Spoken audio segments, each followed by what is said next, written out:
We're replacing the casters on this Woodbury. I'm going to take this out. This is the caster that this is the original caster, and we will be keeping the casters, and casters are in great shape. But, you know, it's heavy cast iron. But earlier, the blocks, I had to replace the blocks here because the original blocks had rotted. The thing had gotten soaked, sat in water for a while. The blocks had rotted. Here's one of the older blocks, one of the original blocks here and here. The block that was here had rotted, and so I replaced the block on this side and over here on this side. Now, in order to do this, we start first. Here's part of the original set. Okay, it looked like this once upon a time, and it'll look kind of like that again when I'm done. By replacing that block, obviously the inset went across 2 blocks. This block here is fine. I don't have to do anything with that. So what I needed to do was measure first my diameter, my inside diameter here. And that was 2 inches, 2.5. And I marked the wood here, like that. And you can see that there. Now, once I have done that,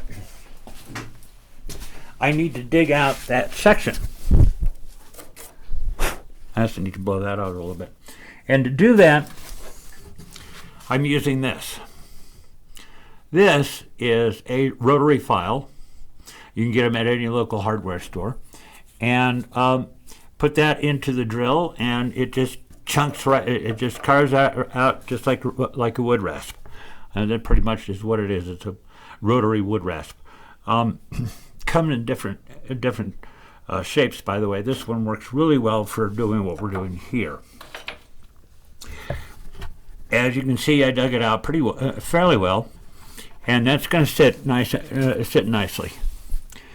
Next thing I needed to do was drill a hole for the stub here, so that'll go in, and then the whole thing just goes in like this, and boom, we're done. I'll just have to set my 4 screws now and put that in place. I'll do the same thing on the other side, but I thought you might like to see how that works in action. By the way, the wood drill that I'm using, this is a 7/8 blade, and that's a spade bit, and spade bits work really well for this sort of thing. So that's the project at hand. And then once we're done with all that, we need to replace the floorboard, because the floorboard for this thing had also pretty much rotted. As a matter of fact, here is the old floorboard, and you can see what kind of rotten condition that thing is in. We'll have to replace that, and that new block down there, that block helps to hold the pedals. So we'll be replacing, putting in a new floorboard, and put that block in, and put the pedals back in, and then the bottom portion of the piano will be done.